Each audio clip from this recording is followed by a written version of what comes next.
क्या हाल है आप सभी लोगों के। तो आज मैं स्वागत करता हूँ आपका। आज मैं आपको डिटरमिनेंट्स पढ़ाऊंगा, ठीक है ना। डिटरमिनेंट्स काफ़ी इंटरेस्टिंग टॉपिक भी है और इसके सवाल काफ़ी आ भी रहे हैं मैट्रिक्स और डिटरमिनेंट्स के, ठीक है ना। तो आइए डिटरमिनेंट चालू करते हैं फिर अपना फटाफट। ये आप में से मतलब ऑलमोस्ट 95% लोगों को आता होगा डिटरमिनेंट्स, ठीक है ना, क्योंकि सब लोग पढ़ते हैं क्लास 12 की प्रिपरेशन जब करते हैं वो बोर्ड्स की, तो हर कोई पढ़ता है डिटरमिनेंट्स, ठीक है ना। लेकिन हम थोड़ा सा यहाँ पे अलग पढ़ेंगे, हल्का सा, मतलब थोड़ी चीज़ें अलग रहेंगी थोड़ी सी। जैसे क्रेमर्स रूल पढ़ेंगे, ये आपने नहीं पढ़ा होगा बोर्ड्स में, है ना। क्रेमर्स रूल है और कुछ कुछ छोटी छोटी चीज़ें हैं, उन पे थोड़ा ज़्यादा दबाव देंगे हम लोग। बाकी सेम ही है जो आपने 12th में पढ़ा है उसका, ठीक है। कुछ प्रॉपर्टीज बता देंगे, नहीं नहीं, बस यही सब थोड़ी बातें होंगी, ठीक है।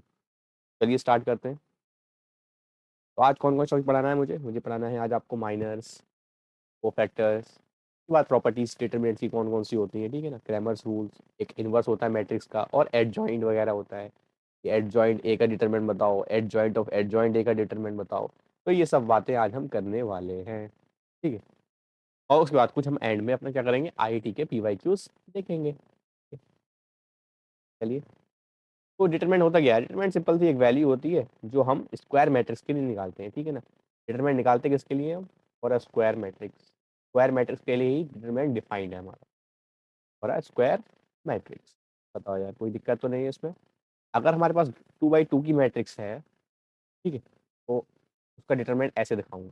इस मैट्रिक्स का डिटरमिनेंट को मैं ऐसे दिखाऊंगा। इसको सॉल्व कैसे करेंगे, दिस मल्टीप्लाई बाय दिस, मतलब ए डी माइनस, माइनस बीच में आते आता है by default, then B into C, A D minus B C. Okay, कोई दिक्कत नहीं है, सिंपल सी चीज़ें आ रही है, ठीक है, सिंपल सा है, ठीक है। अब क्या करना है उसके बाद, ठीक है, बस सिंपल है। उसके बाद मुझे क्या निकालना है, डिटरमिनेंट निकालना है 3x3 मैट्रिक्स का। 3x3 कैसे निकालते हैं, तो ये सिंपल सा है, देखिए। डिटरमिनेंट पहले दिखाते हैं ऐसे मैट्रिक्स का, ऐसे दिखाते हैं डिटरमिनेंट को, ठीक है। वन वन, बोल दे थोड़ा सा, हवा हवा ही ना, ठंडा रहा है, ठीक है। तो हल्के बोल, हल्के, ठीक है। तो इसका मुझे डिटरमिनेंट निकालना है, मैंने इसको डिटरमिनेंट को ऐसे दिखा दिया, ठीक है। अब कैसे खोलेंगे इसको, तो पहले मैं खोल रहा हूँ रो 1 के अलोंग, ठीक है। कैसे खोलेंगे, A1 इंटू ये कैंसिल आउट हो गया आपका, उड़ गया, और ये कर देंगे फिर 10 B2 C3 minus C2 B3, ठीक है। माइनस B1 आता है ना, प्लस माइनस प्लस से खोलते थे आप लोग, ठीक। माइनस B1, और फिर ये आपका ये कैंसिल आउट हो जाएगा, फिर A2 C3 minus A3 C2 हो जाएगा, ठीक है। प्लस एंड में C1, ये गया A2 B3 minus A3 B2, ठीक है। ये सिंपल सी चीज़ हो गई, डिटरमिनेंट हमने एक्सपेंड कर दिया, वैल्यू आ जाएगी कुछ आपकी, ठीक है। तो ये सब सिंपल सी यहाँ पे बातें चलेंगी। हम 3x3 को सॉल्व करेंगे, 2x2 को सॉल्व करेंगे, ये आप में सभी लोगों को ऑलमोस्ट आता होगा, ठीक है ना, इसलिए मैं इस पर ज़्यादा ध्यान नहीं दे रहा हूँ। स्क्वायर मैट्रिक्स के लिए डिफाइन करते हैं, 2x2 कैसे निकालते हैं, 3x3 के ऐसे निकालते हैं। पूरे बच्चे बच्चे को पता है, वैसे मुझे पता है, सभी लोगों को पता होगा आप में से, ठीक है। उसके बाद बात करते हैं माइनस एंड कोफैक्टर्स। माइनस निकालना है एंड कोफैक्टर्स निकालना है मैट्रिक्स की, ठीक है। कैसे निकालते हैं माइनस, देखते हैं। तो अगर मेरे पास कोई भी मैट्रिक्स दी है, जैसे कि इन लोगों ने दी थी मुझे, मैं एक एग्जाम्पल ले लेता हूँ। एग्जाम्पल लेता हूँ 1 2 3 4 5 6 7 8 9, ठीक है ना। अब मुझे माइनर निकालना है 4 एलिमेंट का। 4 एलिमेंट जहाँ पर भी है, कहाँ पर है, वहाँ पर माइनर ऑफ 4। 4 का माइनर निकालना है जो कि यहाँ पे प्रेजेंट है, ठीक है। इसका माइनर कैसे निकालते हैं, सिंपल से तरीका है, तो बता रहा हूँ आपको। ये रो हटा दो, इसकी कॉलम हटा दो, इसमें ही प्रेजेंट है एलिमेंट की, रो हटा दो, बाकी जो बचे उसका डिटरमिनेंट बना दो 2 3 8 9, ठीक है। तो ये इसका माइनर हो गया, किसका, 4 का माइनर हो गया ये, मतलब 9 2 18 माइनस 3 8 24 माइनस 6 आपका आंसर आ गया। तो ये क्या हो गया आपका, डिटरमिनेंट हो गया, किसका, डिटरमिनेंट हो गया, सॉरी, माइनर हो गया किसका, फोर्थ एलिमेंट का। कोई दिक्कत तो नहीं है इसमें।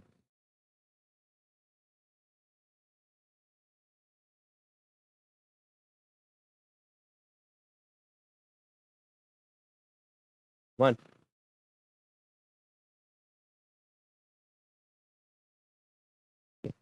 माइनर ऑफ, जैसे हम निकालना चाहते हैं, मान लीजिए माइनर ऑफ 8, कर दो बंद, हो जाए यार, तो वो देखते चलेंगे। अब जैसे कि मैं निकाल रहा हूँ माइनर ऑफ 8, 8 का माइनर, ठीक है। 8 का माइनर कैसे निकालेंगे, 8 यहाँ पे प्रेजेंट है, ठीक है। तो 8 का माइनर निकालते हैं, चलिए थोड़ा साफ कर लेता हूँ उसको, क्लियर दिखेगा आप लोगों को। अब मुझे 8 का माइनर निकालना है, ठीक है। तो 8 के करस्पॉन्डिंग जो रो है उसको हटा दो, 8 के करस्पॉन्डिंग जो कॉलम है उसको हटा दो, बचा क्या, जो बचा आपके पास 2x2 की मैट्रिक्स है यहाँ पे, ठीक है, ये बचा आपके पास। और इसको सॉल्व करना आप लोगों को 1436 है ना, 1436 सॉरी 1436 बचा आपका। तो इसका डिटरमिनेंट बना दिया मैंने, और ये 6 1 जा 6 हो गया, माइनस 3 4 जा 12 हो गया, -6 इसका भी माइनर -6 आ रहा है, ठीक है। ऐसे निकालते हैं हम माइनर, ठीक है। तो अब कोफैक्टर कैसे निकालेंगे भाई मेरे? तो कोफैक्टर कुछ नहीं होता है, अगर मैं माइनर को बोल रहा हूँ एम आई जे, किसी आई जे एलिमेंट मान लो एम आई जे ए आई जे का माइनर है, ए आई जे क्या है, एक एलिमेंट है इसमें प्रेजेंट, ए आई जे, ठीक है ना। जैसे A12 बोल दूंगा तो फर्स्ट रो और सेकंड कॉलम, इनका इंटरसेक्शन देखोगे आप, फर्स्ट रो में और सेकंड कॉलम हो उसका, तो वहां पे वो एलिमेंट है, वो एलिमेंट की बात कर रहा हूँ। तो एम आई जे क्या है, माइनर ऑफ ए आई जे है ये, ठीक है ना, माइनर ऑफ ए आई जे वाला एलिमेंट, ठीक है। और सी आई जे जो है ना, उसको बोलते हैं कोफैक्टर। ये क्या है, कोफैक्टर है किसका, ए आई जे का, ठीक है। कोफैक्टर कैसे निकालते हैं, माइनर समझ में आ गया, माइनर समझ में आ गया, ऐसे करके निकालेंगे, एंड सो ऑन चलता रहेगा। कोफैक्टर कैसे निकालेंगे? कोफैक्टर कुछ नहीं होता, -1 की पावर आई प्लस जे और लगा दो इंटू एम आई जे, एम आई जे साथ में होगा। सी आई जे क्या होता है, -1 की पावर आई प्लस जे इंटू एम आई जे, एम आई जे मतलब माइनर निकाल दो उस ए आई जे एलिमेंट का, ठीक है ना, और -1 की पावर आई प्लस जे कर दो, ठीक है, कोई दिक्कत नहीं है। कोफैक्टर ऐसे निकालते हैं। जैसे अगर मैं माइनस मैं बात करूं कि कोफैक्टर ऑफ 4 बताओ यहाँ पे, तो कोफैक्टर ऑफ 4 क्या आएगा, माइनर ऑफ 4 क्या आया, -6, ठीक है। और इसके साथ में क्या होगा, -1 की पावर आई प्लस जे, तो कौन सा वाला एलिमेंट था 4 मेरा, फर्स्ट रो का और सेकंड कॉलम में था, फर्स्ट रो और सेकंड कॉलम में था, तो आई की वैल्यू 1 हो गई फर्स्ट रो, और सेकंड कॉलम मतलब जे की वैल्यू 2 हो गई। तो -1 की पावर 1 + 2 हो जाएगा, जो कि 3 होता है, तो -1 की पावर 3 क्या होता है, -1, -1 इंटू -6, ये आपका 6 आंसर आ गया। ऐसे ही अगर मैं निकालूं कोफैक्टर ऑफ 8, 8 का कोफैक्टर बताइए, 8 का कोफैक्टर बताइए, 8 का कोफैक्टर, ठीक है। मैंने कहा -1 की पावर आई प्लस जे करना पड़ेगी पहले तो मुझे, तो 8 है कहाँ पे, 8 है मेरा सेकंड रो और थर्ड कॉलम में, तो 2 second column, second row, third column, तो 2 + 3 हो गया, ठीक है, 2 + 3 हो गया, ठीक है। -1 की पावर 2 + 3 इंटू माइनर ऑफ 8, 8 का माइनर मैंने -6 निकाला हुआ है, देखो ऊपर ये निकाला था, ठीक है। तो -1 की पावर 5 -1 ही हो गया, -1 इंटू -6, 6 आ गया आपका आंसर, ठीक है। ऐसा आपको काम लेना है, कहीं भी इवन बनेगा तो -1 मतलब उस टाइम पे जहाँ कहीं पे आई प्लस जे इवन आएगी, आई प्लस जे की वैल्यू, वहाँ पे सिर्फ और सिर्फ माइनर ही एज इट इज आ जाएगा कोफैक्टर आपका। और अगर आपकी माइनर की, अगर आपकी कोफैक्टर की बात चल रही है किसी, मतलब जहाँ पे आई और जे का सम ऑड आ रहा है, तब उसमें मामला अलग हो जाएगा आपका, ठीक है। मुझे आइए कुछ क्वेश्चंस देख लेते हैं अब सिंपल से, क्योंकि कोफैक्टर और माइनर में यही सब है इतना। एक फॉर्मूला है, कौन सा वाला, ये वाला आपका एक फॉर्मूला है सिंपल, एम आई जे सी आई जे, और यही आपको याद रखना है इसमें, ठीक है। आइए क्वेश्चन देख लेते हैं। तो कह रहे हैं वैल्यू निकालना है इसकी, ठीक है ना। डिटरमिनेंट को दिखाते हैं ऐसे, मैट्रिक्स को दिखाते हैं ऐसे, या फिर मैट्रिक्स को ऐसे दिखा देते हैं, है ना। तो सिंपल सा नोटेशन है, इससे हम किसको दिखाते हैं, डिटरमिनेंट को दिखाते हैं, और इसको मैट्रिक्स से दिखाते हैं, सही है। तो इसका डिटरमिनेंट बताना है मुझे कितना होगा, तो इसका डिटरमिनेंट क्या हो जाएगा भैया, ये दो एलिमेंट्स को मल्टीप्लाई कर लो, इधर वाले माइनस लगाओ बीच में, उसके बाद ये दोनों को मल्टीप्लाई कर लो, A-2 इंटू A+2, ठीक है यार, सिंपल सी वैल्यू। मैंने इसकी वैल्यू मान ली x, तो मैंने कहा इस x को ही निकालना है मुझे, डिटरमिनेंट की वैल्यू x आ रही है, मुझे x ही निकालना है, ठीक है। तो x क्या आ गया, ये आ गया A+B इंटू A-B, जो कि होता है A² - B², ठीक है, माइनस यहाँ पे क्या हो जाएगा A² - B², ठीक है। माइनस अंदर गया, -A² + A² आपका कैंसिल आउट हो गया, ये हो गया -1 और +4, 4 में से 1 गया, 3 आ गया आपका। एक्स की वैल्यू क्या आ गई आपकी, 3 आ गई। 3 कोई ऑप्शन दिख रहा है, जी हाँ, डी ऑप्शन दिखाई दे रहा है। सिंपल सी चीज़ है, आगे बढ़ते हैं, थोड़ा प्रैक्टिस के लिए बता दिया कि थोड़ा सा आप फ्लो में आ जाए। इसका डिटरमिनेंट निकालना है, कैसे निकालेंगे, चलो देखते हैं। माइनस क्या आ गया, 1 2 3 है, -4 3 6 2 -7 और 9 का डिटरमिनेंट निकालना है आपको। मैंने कहा कैसे करेंगे, फर्स्ट रो के अलॉन्ग कर लेता हूँ, तो प्लस माइनस प्लस करते हैं, ठीक है। 1 टाइम्स ये पहले एलिमेंट वाले दिए ना, इसके अलॉन्ग कर रहा हूँ, तो ये कैंसिल हो गया, हट गया है पूरा। क्या बचा आपका, 3 9 27 -6 इंटू -7, ठीक है, कोई दिक्कत नहीं। फिर उसके बाद -2 लगाएंगे यहाँ पे, -2, ये गया ये गया, -4 इंटू 9 कितना हो गया, -36, -6 2 12 हो गया, 12 हो गया, -6 इंटू 12 हो गया, ठीक है।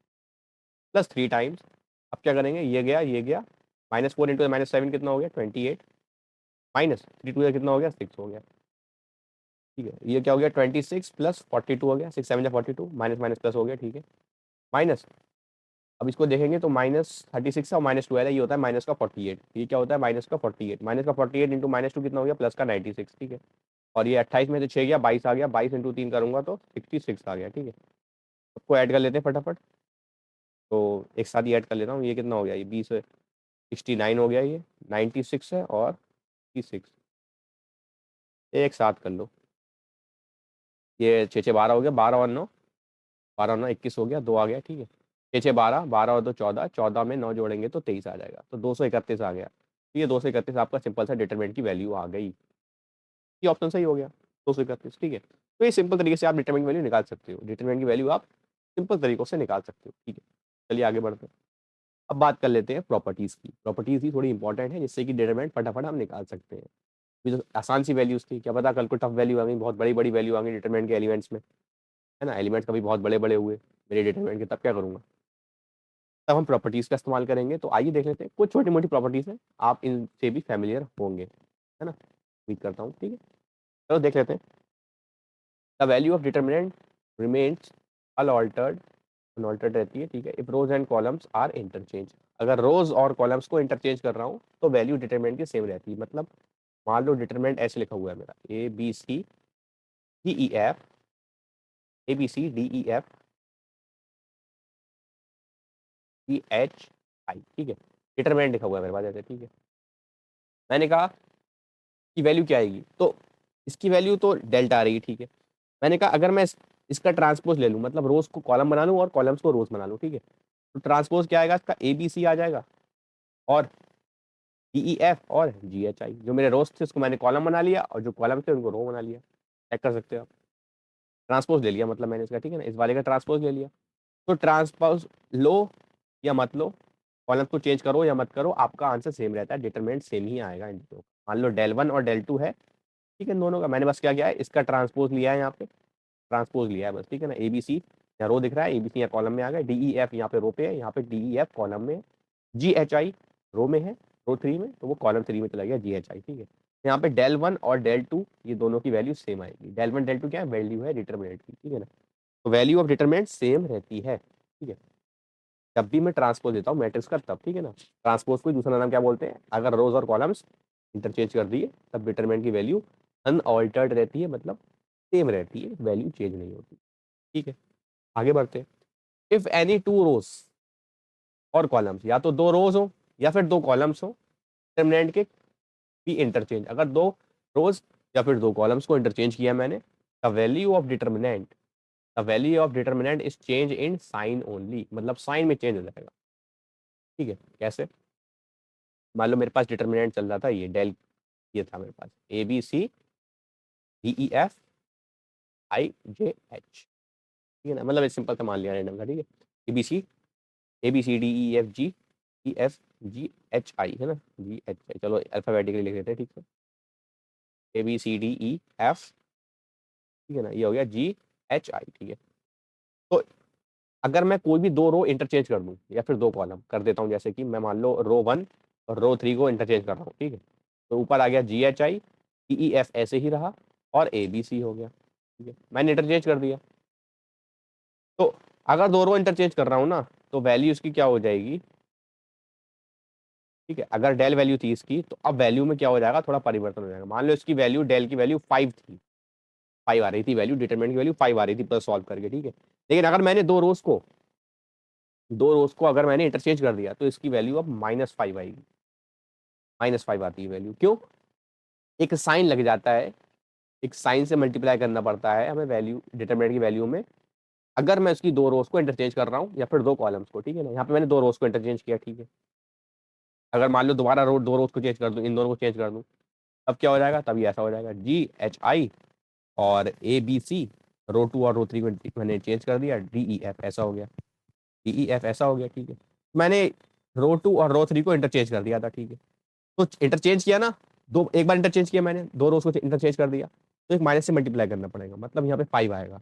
ऐसे -5 से माइनस मल्टीप्लाई किया मैंने, 5 आ गया, समझ रहे हो। तो ये वैल्यू ऐसे रहेगी, वैल्यू हमें 5 ही आ गई, सेम आ गई, ठीक है, क्योंकि मैंने दो बार चेंज किया था ना, दो बार ऑपरेशन यूज किए। पहला ऑप्शन लगाया मैंने, पहला ऑपरेशन लगाया था रो वन और रो थ्री को इंटरचेंज किया था।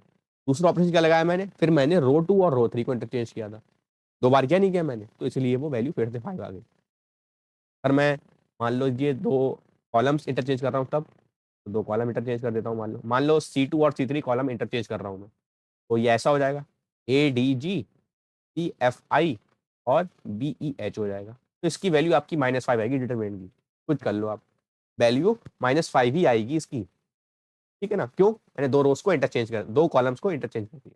तो ये एक ऑपरेशन मैंने परफॉर्म किया, तो माइनस से मल्टीप्लाई करना पड़ता है मुझे। सही है, चलो ठीक है, कोई दिक्कत नहीं है।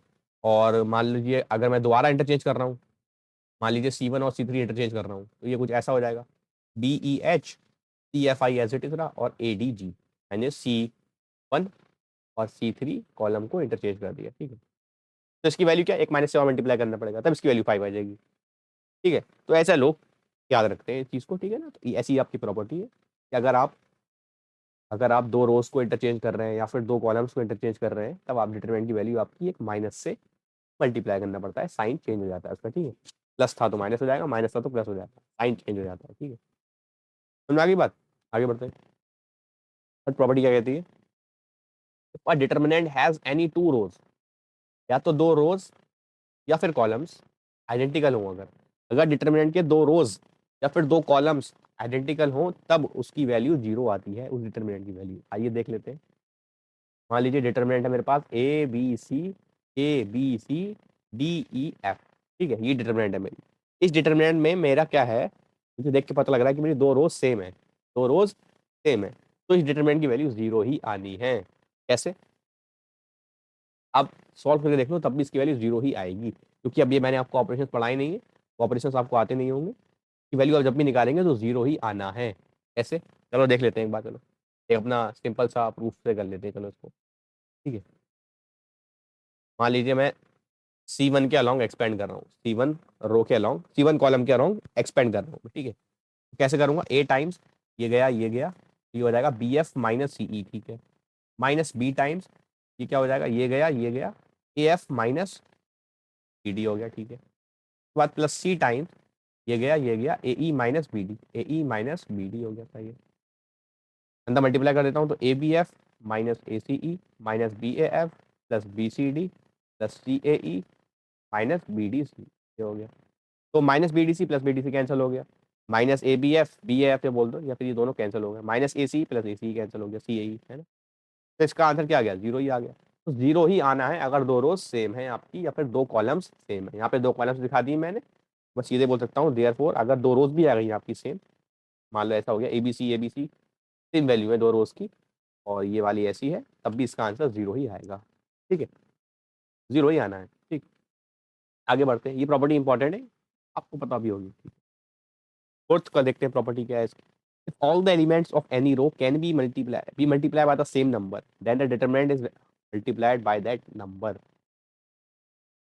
If all the elements of any row या फिर कॉलम्स को अगर मैं मल्टीप्लाई कर रहा हूँ एक नंबर से, तो डिटरमिनेंट की वैल्यू मल्टीप्लाई हो जाती है उसी नंबर से। मतलब क्या है इसका, मान लीजिए आपके पास डिटरमिनेंट ऐसा है 1 2 3 4 5 6 7 8 और 9, ठीक है ना। ये आपके पास एक डिटरमिनेंट था, ठीक है। अब आपको क्या करना है, 2 से मल्टीप्लाई करना है, एक 2 नंबर से मल्टीप्लाई करना है सेकंड कॉलम में। मान लीजिए सेकंड कॉलम में मल्टीप्लाई कर रहा हूँ 2 से, कैसे करूँगा, मान जा मान जा, ठीक है। मुझे सेकंड कॉलम में मल्टीप्लाई करना है, एक 2 नंबर से मल्टीप्लाई करना है सारे एलिमेंट को, जितने भी सेकंड कॉलम में एलिमेंट है। सेकंड कॉलम में कौन से एलिमेंट्स है, 4 5 और 6 है, तो मुझे एक 2 से मल्टीप्लाई करना है। तो इस चीज़ की इजाज़त है हमारे पास, लेकिन क्या होगा, इस डिटरमिनेंट की वैल्यू मल्टीप्लाई हो जाएगी 2 से। क्यों? क्योंकि मैंने इसमें 2 से मल्टीप्लाई किया था ना, 2 4 ज़ा 8 हो गया, 2 5 ज़ा 10 हो गया, 2 6 ज़ा 12 हो गया, बाकी सब ऐसे ही रहा। तो अगर आप किसी नंबर से किसी कॉलम में या फिर किसी रो में मल्टीप्लाई कर रहे हैं, तो उस डिटरमिनेंट की वैल्यू मल्टीप्लाई हो जाएगी उसी नंबर से, उसी एक कॉमन नंबर से जिससे मल्टीप्लाई किया था आपने सब में, ठीक है। फिर से एक एग्जाम्पल देख लेते हैं, चलो। मान लीजिए आपका ऐसे है ABCDEFGHI ऐसे लिखा हुआ है, कि वैल्यू आपकी मान लेते हैं 5 आ रही है, ठीक है, कोई दिक्कत नहीं है। अब मैंने क्या किया, एक नंबर मेरे पास है कोई 5, फिर मान लीजिए 3 है, 3 नंबर है, मान लीजिए कुछ भी 5 मान लीजिए, चलिए। तो 5 मैंने क्या किया, लोग मुझसे कह रहे हैं कि अगर ये आपका क्वेश्चन है, इसकी डिटरमिनेंट वैल्यू आपकी 5 आ रही है, तो 5A 5D 5G और BEH CFI इसकी वैल्यू बताओ कितनी होगी।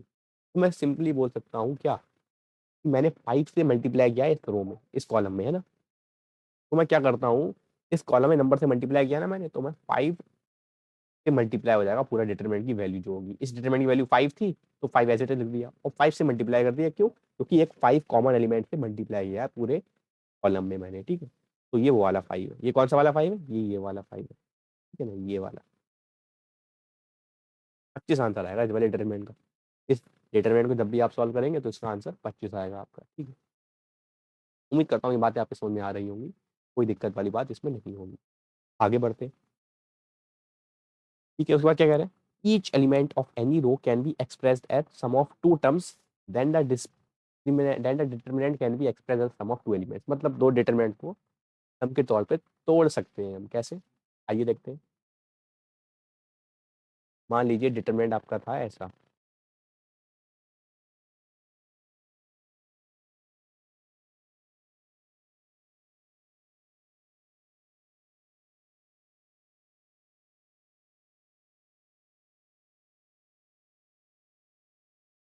मान लीजिए ये डिटरमिनेंट लिखा है आपके पास, ठीक है? तो अगर एक कोई उसका एलिमेंट दो के टर्म में तोड़ सकता हूँ उसको एडिशन के फॉर्म में, ठीक है ना? तो इस डिटरमिनेंट को मैं दो डिटरमिनेंट तोड़ सकता हूँ। कैसे? ये चीज़ तो सेम ही रहेगी, दो रो तो सेम ही रहेंगी मेरी, ठीक है? दो रेम्स, दो चीज़ें सेम रहना चाहिए, एक कोई चेंज कर रहा हूँ तो सी एफ, सी ई एफ हो गया और ये डी एफ जी हो गया, ठीक है? अब बचा क्या? यहाँ पे लिख दूंगा मैं क्या, A1 A2 A3, ठीक है? और B1 B2 B3। जब मैं सम करूंगा तो इसकी ये वाली रो एडअप हो जाएगी और बाकी ये सेम ही रहेगी। ऐसे डिटरमिनेंट ऐसा होता है इसमें, ठीक है? सिंपल सी चीज़ है, बताओ यार। तो इसमें ऐसा ही होता है सिंपल सा कि दो रो सेम रहती हैं और एक रो को, एक रो जो अलग अलग है उनको मैं ऐड कर सकता हूँ, तो वो ऐसा हो जाएगा। ये बताता है मुझे क्या, एडिशन ऑफ डिटरमिनेंट्स, ठीक है? सिंपल सी चीज़ थी, इसमें कोई दिक्कत नहीं थी। मान लो कोई कॉलम है आपका, कोई कॉलम मान लेते हैं कॉलम ऐसा है आपका।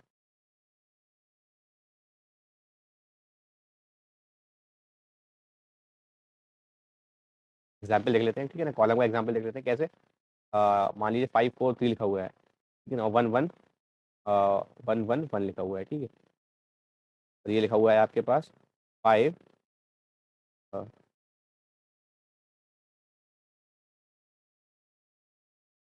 5 5 5 लिखा हुआ है ये, ठीक है? और ये लिखा हुआ है 4 4 4, ठीक है? तो 4 4 3 4 लिखा हुआ है, ठीक है ना? 4 3 5 लिखा हुआ है, ऐसे लिखा हुआ है आपके पास। 3 4 3 5 5 5 5 1 1 1, ठीक है?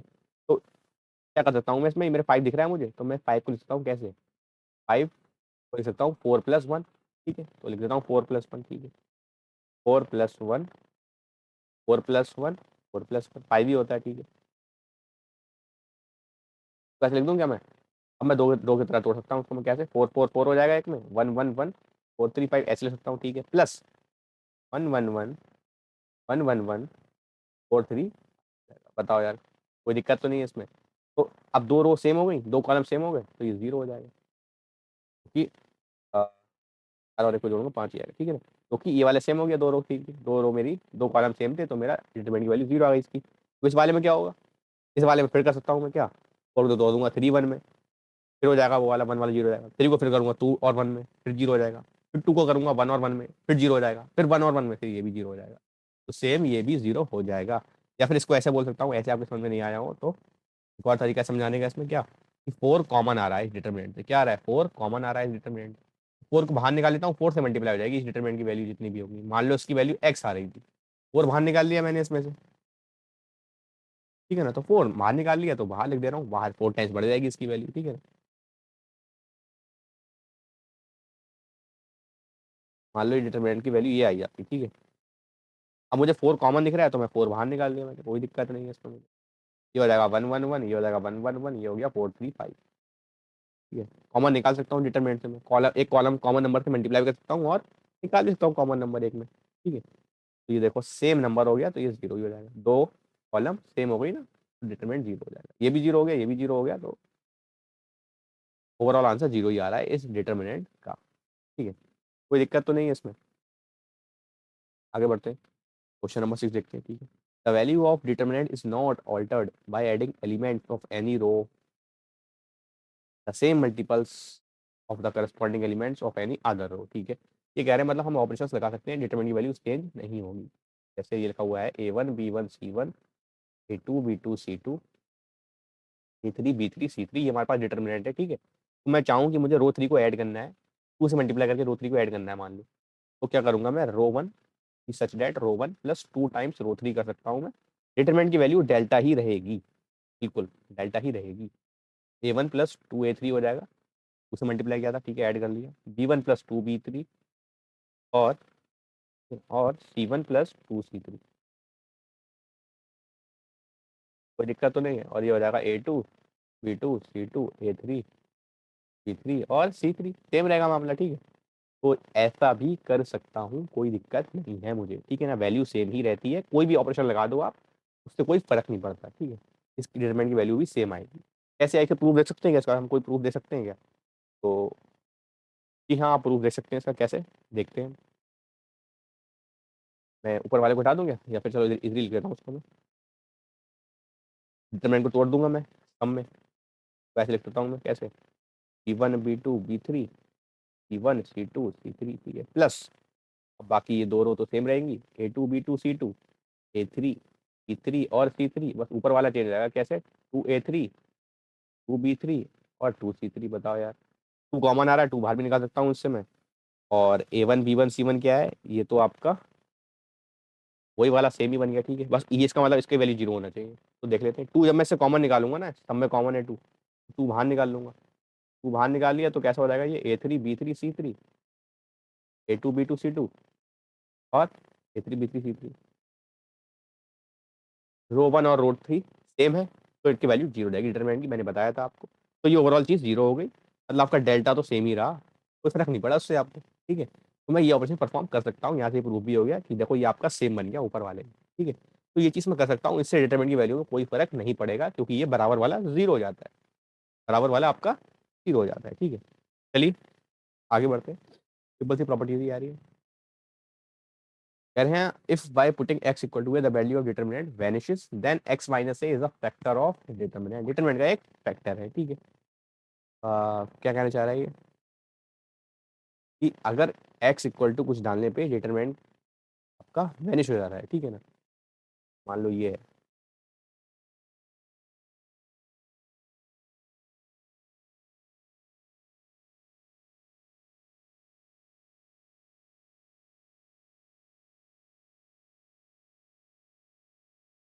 मान लो डिटरमिनेंट है आपके पास। ठीक है, इस टाइप का डिटरमिनेंट मैंने आपको एक एग्जांपल बता दिया, ऐसा है। ठीक है, तो में क्या है, में आप कह सकते हो कि इस डिटरमिनेंट, ये कहाँ पे 0 हो रहा है, ये वाला डिटरमिनेंट, ये तब 0 हो जाएगा जब x की वैल्यू 2 हो जाए मेरी, क्योंकि x वैल्यू अगर मैं 2 लूंगा ना, तो ये कुछ ऐसा हो जाएगा, ऐसा 2 का स्क्वायर 4 हो गया, 4 में से 4 गया 0 0 0 2 2 3 और 4 7 9, ऐसा हो गया।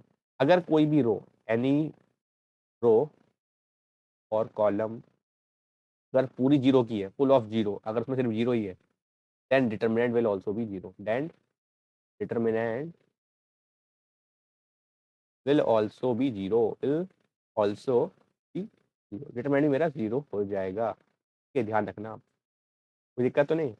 कोई भी रो और कॉलम अगर आपकी 0 दिखाई दे रही है पूरी, तो आपका डिटरमिनेंट 0 आ जाएगा। समझ में आई बात, तो इसका आंसर 0 आ जाएगा आपका। ठीक है, तो डिटरमिनेंट 0 हो रहा है इस वैल्यू पे, x इक्वल टू 2 पे 0 हो रहा है। ठीक है, तो मैं ये बोल सकता हूँ कि x minus 2 is the factor, क्योंकि इस 2 को साइड लेके जाऊंगा ना, तो x माइनस 2 हो जाएगा। x minus 2 is the factor of delta वाला डिटरमिनेंट ऑफ डेल्टा। ठीक है ना, डेल्टा मतलब उस डिटरमिनेंट का फैक्टर है क्या, x माइनस 2, और x इक्वल टू 2 उस डिटरमिनेंट का एक रूट है, उस डिटरमिनेंट का एक रूट है। सही है? कोई दिक्कत तो नहीं है इसमें आपको। ठीक है, क्योंकि इस डिटरमिनेंट को जब मैं सॉल्व करूंगा, एक आपकी इक्वेशन ही तो आ जाएगी, एक इक्वेशन आ जाएगी आपकी, कैसी इक्वेशन होगी वो, क्वाड्रेटिक इक्वेशन आ जाएगी एक आपकी, जब मैं इस डिटरमिनेंट को सॉल्व करूंगा। तो उस क्वाड्रेटिक इक्वेशन के कुछ रूट्स होंगे, तो वो रूट है एक x इक्वल टू 2। ठीक है, और x माइनस 2 उसका एक फैक्टर है, आपको पता होगा, सिंपल सी बात है। ठीक है, कोई इससे ज़्यादा फर्क भी नहीं पड़ेगा। कभी बोल दे फैंसी टर्म में, कभी कोई बोल दे तो आप समझ जाना। और बाकी ये वाली बात तो आपको पता ही होगी। ठीक है, ये वाली बात पता ही होगी, कोई भी रो या फिर कॉलम 0 होती है, अगर आपकी पूरी 0 से भरी पड़ी है कोई भी रो या फिर कोई भी कॉलम, तो आंसर पूरा 0 आता है डिटरमिनेंट का। ठीक है, आगे बढ़ते हैं। ठीक है, the sum of products of elements of any row with their corresponding factors is equal to the value of determinant. ये काफ़ी इंपॉर्टेंट प्रॉपर्टी है और ये यूज भी काफ़ी करी जाती है। ठीक है ना, एग्जाम्स में काफ़ी सवाल आते हैं इस टाइप के सवाल, इन चीज़ों पे सवालों पे। ठीक है ना, इन टाइप के सवालों पे। ठीक है ना, बहुत सारे सवाल आए हुए भी हैं, डिस्कस करेंगे। ठीक है ना, देखते हैं क्या है प्रॉपर्टी। कह रहे हैं अगर आप मान लीजिए आपका डिटरमिनेंट है कोई A1, A12 है इसका पहले मतलब जनरल बना देता हूँ आपकी मैट्रिक्स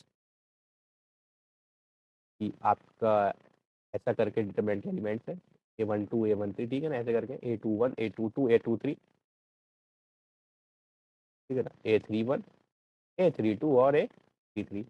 अगर ऐसे करके आपके पास कोई डिटरमिनेंट है, अब इस डिटरमिनेंट की वैल्यू कितनी होगी? तो एक तरीका तो क्या है, वो सिंपल सा वाला है। कौन सा वाला? जो हम अभी सॉल्व कर रहे थे। ठीक है, ऐसे किसी भी रो, कोई किसी भी कॉलम या फिर किसी के रो के अलाउ एक्सपेंड कर दीजिए आप। ठीक है ना, उसी तरीकों को थोड़ा अच्छे से लिखने का तरीका है, कि चीज़ को एक अच्छे से लिखने का एक तरीका है। कैसा तरीका है देखते हैं।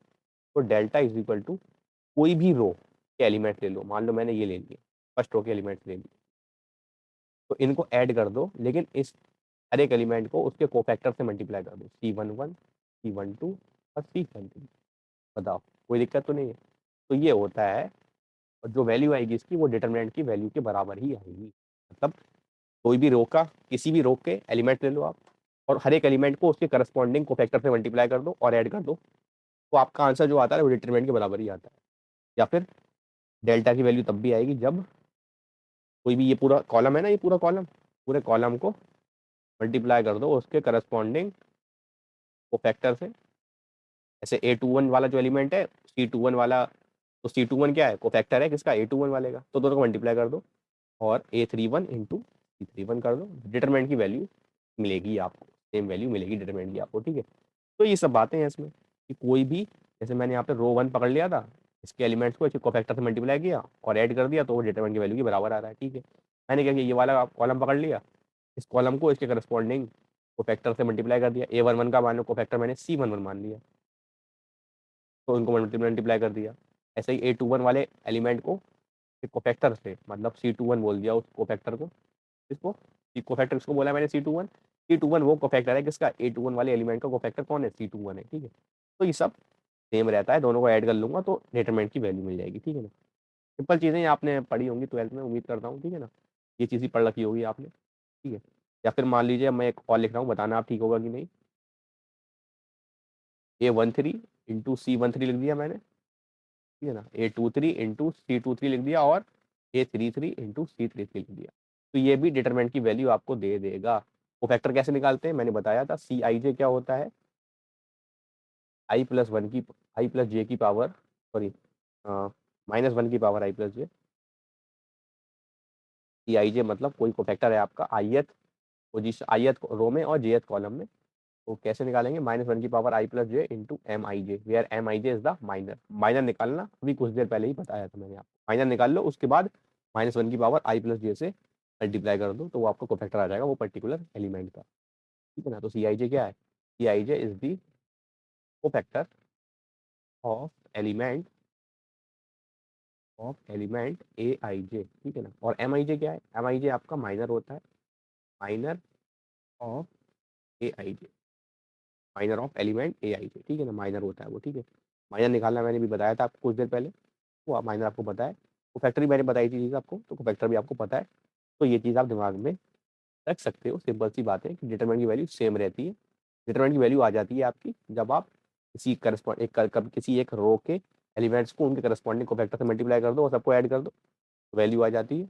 या फिर किसी कॉलम में कर दो, तब भी आ जाएगी। ठीक है, आगे बढ़ते हैं। चलिए एक बढ़िया सवाल देख लेते हैं, फिर कुछ को पता लगेगा। कह रहे हैं एक्स वाई जेड क्या है? आर पॉजिटिव है and none of them is one. कोई भी उनमें से एक्स में, एक्स वाई और जेड में से कोई भी वन नहीं है। ठीक है, मतलब ये कह रहे हैं कि एक्स वाई और जेड कभी वन नहीं होंगे, never one, never equal to one. ठीक है, कभी वन नहीं होंगे। ठीक है, कुछ और भी हो सकता है, मतलब वन के अलावा कुछ भी हो सकते हैं ये। ठीक है ना, ये कहना चाह रहे हैं, और पॉजिटिव होंगे। ठीक है ना, मतलब ऐसे है ये, एक्स वाई और जेड आपके पॉजिटिव होंगे और कभी भी वन के बराबर नहीं होंगे, दो वैसे ही बता हैं। ठीक है, कह रहे हैं then the value of determinant, determinant की वैल्यू बताओ इसकी। बड़ा खतरनाक सा लग रहा है दिखने में ये। हम्म, तो देखते हैं कैसे करना है सवाल को। एक बार वीडियो को पॉज करके ट्राई कर लेना आप, उसके बाद ही आगे वीडियो प्रोसीड करना, ठीक है। कैसे करें इसको, मैंने कहता हूँ एक बार लिख लेता हूँ, और क्या ही कर सकता हूँ। लॉग, ठीक है, ऐसा लिखा हुआ है, log Y to the base x 1 log Y to the base z, और log Z to the base x, और log Z to the base Y, ठीक है। वैल्यू निकालना है, ठीक है। मुझे पता है log a to the base b कभी भी लिखा हुआ आपके पास, तो ये log a to the base c divide by log b to the base c लिख सकता हूँ, ठीक है ना। मतलब ऐसे मैं ब्रेक कर सकता हूँ, ये प्रॉपर्टी होती है लॉग की, पढ़ा होगा आपने बेसिक मैथ में, ठीक है। बेसिक मैथ मैंने पढ़ाई, देख लेना आप जाके, लॉग का नहीं आपको नहीं पता हो थोड़ा बहुत, ठीक है। प्रॉपर्टी होती है लॉग की, ठीक, खैर याद रखिए आप इस बात को, ठीक है। और कभी 1 लिखा हो तो उसका मतलब होता है लॉग ए विद बेस ए आपका 1 आता है हमेशा। जैसे एल एन ई आपका 1 होता है, लॉग 10 टू द बेस 10 आपका 1 होता है। तो 1 कभी लिखा है तो मैं इसको क्या लिख सकता हूँ, मैं लिख दे रहा हूँ उसको, थोड़ा सा मैनिपुलेट कर रहा हूँ, log X to the base X लिख दे रहा हूँ उसको, ठीक है ना। बाकी सब as it is, log X to the base Y, log X to the base Z, ठीक है ना, log Y to the base X, log Z to the base X, ठीक है। और 1 को क्या लिख दिया, log Y to the base Y, log Z to the base dash, ये वाला हो गया, ठीक है। Log Y to the base Z, ठीक है ना, log Z to the base Y, ठीक है। अब मैं इसको थोड़ा सा क्या करता हूँ, सॉल्व कर लेता हूँ, कैसे लिख दे रहा हूँ, log X divide by log X, कोई फर्क नहीं पड़ेगा, log Y to the divide by log X, ठीक है ना। बेस नहीं लिख रहा हूँ, बेस से कोई फर्क भी नहीं पड़ेगा, log Z by log X, ठीक है ना, प्रॉपर्टी होती है ये। बेस कुछ भी मान लो आप, सी मान लो, मेरे कोई फर्क नहीं पड़ता, बेस सी मान लो, कोई फर्क नहीं पड़ता, ठीक है ना। ये आपका डिटरमिनेंट है यहाँ पे, log X by log Y, log Y by log Y, log Z by log Y, log X by log Y by log Z हो जाएगा, ठीक है। और log Z by log Z हो जाएगा, बताओ, ठीक है। तो इसकी वैल्यू क्या आ रही है, तो इसमें log x पूरा कॉमन आ रहा है डिनोमिनेटर से, ठीक है ना। तो इस पूरे से log x बाहर निकाल लूंगा, इस वाले से log y बाहर निकाल लूंगा, सबके पास है इस रो में, ठीक है ना, रो 2 में सबके पास log y से डिवाइड किया हुआ है, तो log y बाहर निकाल लूंगा। और log z सब में मल्टीप्लाई है रो 3 में, तो log z बाहर निकाल लूंगा। तो अगर बाहर निकाल लूंगा तो क्या हो जाएगा,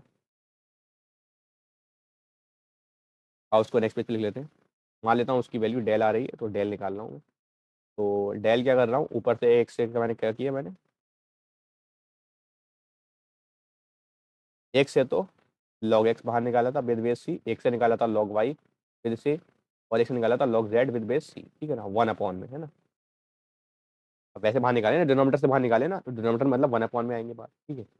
और ऊपर क्या बन जाएगा आपका, ऊपर बन जाएगा log x log y log z, log x log y log z, log x log y log z, अरे सेम ही हो गया सब, और log z। अब तीसरी कुछ भी हो, मैं कह रहा हूँ सेम हो नहीं हो, दो तो सेम हो गई ना, कभी भी दो रो सेम होती हैं या फिर दो कॉलम सेम होते हैं तो डिटरमिनेंट की वैल्यू 0 हो जाती है। तो 0 इंटू समथिंग 0 ही आ जाएगा, डेल की वैल्यू 0 आ गई, ठीक है ना। तो बी ऑप्शन सही हो गया, ठीक है ना। सिंपल सी बात थी, ये आंसर भी बी दिया है हमें, ठीक है। तो सिंपल सा तरीका था इसमें सॉल्व करने का इसको, ठीक है ना, कि log X to the base X को, ये प्रॉपर्टी आप दिमाग में रखोगे तो काम बन जाएगा आपका, ठीक है ना। Log a to the base b लिखा है, तो उसको log a to the base c divide by log b to the base c लिख सकता हूँ, ठीक है ना। ये आपको दिख रहा होगा, इसमें सिमेट्री भी बन रही है थोड़ी सी, log a to the base भी बन सकता है, कोई और बेस का आप कर सकते हो, ठीक है ना। इस प्रॉपर्टी पे पूरा बेस था ये वाला सवाल, ठीक है। आगे बढ़ते हैं, एक और सवाल दिया है आपको, ठीक है ना। कह रहे हैं इसमें डेल्टा लगा दिया है आपका के इक्वल टू 1 से लेके एन डेल्टा के, ठीक है। तो के आपको दिख कहाँ रहा है, तो के मुझे सिर्फ इस कॉलम में दिखाई दे रहा है, बाकी सब में एन है, कांस्टेंट चीज़ है, बस के एक ही जगह वेरिएबल है, और उसकी वैल्यू हम बार बार डाल रहे हैं, ठीक है ना। और हमें एन बताना है कितना होगा, एन बताना है कितना होगा। तो सिग्मा दिया था आपको, तो सिग्मा मतलब यही हो गया कि डेल 1 डेल 2 डेल 3 डेल 4 ऐसे करते करते लास्ट कौन सा होगा, डेल एन हो जाएगा। इज इक्वल टू 56 दिया है आपको, तो आपको एन बताना है। मैंने कहा डेल 1 क्या होगा, एक ही जगह पे 1 डाल दो, 1 2 1 जा 2 हो गया, 2 इंटू 1 माइनस 1 कितना हो गया ये, 2 इंटू 1 माइनस 1, 2 इंटू 1 माइनस 1, ये आपका लिख दे रहा हूँ, 2 इंटू 1 माइनस 1, तो 2 इंटू 1 लिख दे रहा हूँ, ठीक है। बाकी आपका सेम रहा, N square plus 1 N square, ये सब मतलब पूरा सेम ही रहेगा ये तो, क्योंकि मैंने के की वैल्यू डाली है ना। एन से तो कोई मतलब ही नहीं है। तो ये आपको del 2 में करना है 1 2 इंटू 2 2 इंटू 2 माइनस 1, क्योंकि के वैल्यू 2 हो गई यहाँ पे, और बाकी ये सब पूरा सेम हो जाएगा, ठीक है ना। ऐसे ही में 1 2 इंटू 3 और 2 इंटू 3 माइनस 1 पूरा सेम लिखा है। करते करते करते करते लास्ट वाली जो होगी nth वाली, उसमें क्या हो जाएगा 1 2 into N 2 into N minus 1, बाकी पूरा सेम हो जाएगा, ठीक है, इज इक्वल टू 56, ठीक है। मैंने आपको बताया इसमें क्या क्या कैच है, एन निकालना है आपको। अच्छा सवाल है पहली बात तो यार, ये टाइप के सवाल जेई मेंस में चिपक जाते हैं, ठीक है ना। जेई मेंस में चिपक जाते हैं इस टाइप के सवाल, मतलब आ रखे हैं जेई मेंस में, ठीक है, और अच्छे सवाल होते हैं ये। अब देखो दो कॉलम तो हमेशा सेम है, दो कॉलम सेम है, बस एक कॉलम में चेंज हो रहा है, तो इनको मैं एडिशन फॉर्म में लिख सकता हूँ, इन दोनों को एडिशन फॉर्म में लिख सकता हूँ, ठीक है। फिर इस पूरे को एडिशन फॉर्म में लिख दूंगा, फिर पूरे को लिख दूंगा एडिशन फॉर्म में। आ गया रहा है ऐड करके ओवरऑल लिख देता हूँ मैं, ठीक है ना, ओवरऑल ऐड करके लिख देता हूँ क्या आया, मतलब क्या हो गया 1 + 1 + 1 ऐसे करते करते करते करते +1, कौन सा वाला 1, ये वाला 1 लिखा है मैंने यहाँ पे, ठीक है। उसके बाद एक लिखा है 2 इंटू 1 + 2 इंटू 2 + 2 इंटू 3 ऐसे करते करते 2 इंटू है, ठीक है ना। 2 into 1 minus 1 + 2 into 2 minus 1 + 2 into 3 minus 1 करते करते करते करते 2 इंटू n माइनस 1, बाकी सब तो सेम ही रहेगा, इक्वल टू 56, ठीक है। वही फर्क पड़ेगा बस, ये n टर्म्स है तो ये n इंटू 1 हो जाएगा। तू बाहर निकाल दे रहा हूँ, सही है। अब पर डे क्या मामला है, और बताओ, ठीक है। तो मैंने कितनी बार है ये 1 n बार आया, क्योंकि 1 से लेके n तक जा रहा हूँ, तो ये n हो गया n इंटू 1, ठीक है। और ये वाला क्या हो जाएगा, तो थोड़ा सा इसी को अच्छे से लिख लेता हूँ मैं, तो थोड़ा हटा देता हूँ, ये उम्मीद करता हूँ नोट कर लिया होगा आपने, ठीक है। ये लिख लेता हूँ आगे करके ऊपर करके, ये n इंटू 1 हो गया, तू बाहर निकाल दिया, 1 + 2 ऐसे करते करते n तक जाएगा, ठीक है। और याद क्या हो जाएगा, ये मैंने कर दिया -1 कितनी बार है, -n बार है, 2 टाइम्स 1 + 2 + 3 ऐसे करते करते n तक जा रहे हैं, ठीक है। बाकी ये चीज़ सेम ही रहेगी, ठीक है, इज इक्वल टू n, और ये क्या हो जाएगा n into n + 1 divide by 2 हो गया। ये भी क्या हो गया 2 into n + 1 divide by 2 minus का n था, ठीक है। बाकी चीज़ सेम रही, ठीक है। 2 से 2 कैंसिल कर दिया, 2 से 2 कैंसिल कर दिया, n² + n हो गया, उससे n कैंसिल हो जाएगा, तो वैल्यू क्या आ रही है n² + n है और n² है, बाकी ये चीज़ सेम लिखी हुई है, तो इसकी वैल्यू 56 आ रही है आपकी, ठीक है ना। नेक्स्ट क्वेश्चन लिख लेता हूँ उसको मैं, n n² + n और n², और इस साइड क्या लिखा है n/n² n और n² + n + 1, ठीक है। और इसको लिख दिया मैंने n² और n² + n, ठीक है, n² + n + 1, वैल्यू आपकी 56 दी थी, n निकालना है, n निकाल लेते हैं चलो। n तो ऊपर से कॉमन निकाल लूंगा, तो ये n तो बाहर ही आ गया, ठीक है। तो ये 1 n² + n n²,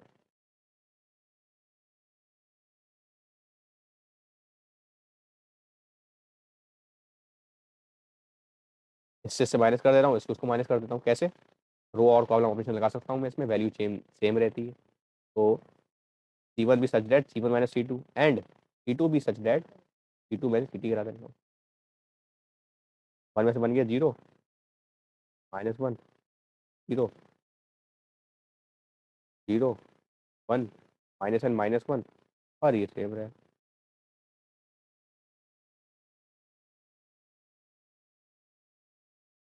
ठीक है। प्लस माइनस प्लस एन ऐसी रहा, 1 के लॉन्ग एक्सपेंड कर दे रहा हूँ, बाकी इसके लॉन्ग कुछ भी करूँगा तो 0 इंटू समथिंग 0 ही हो जाएगा, 0 इंटू समथिंग 0 ही हो जाएगा, बचा इसके लॉन्ग 1, तो 1 टाइम्स ये गया n + 1 -0 हो गया, equal to 56, n² + n -56 equal to 0 आ गया। लिख सकता हूँ मैं कैसे, n - 7 इंटू n + 8, ठीक है।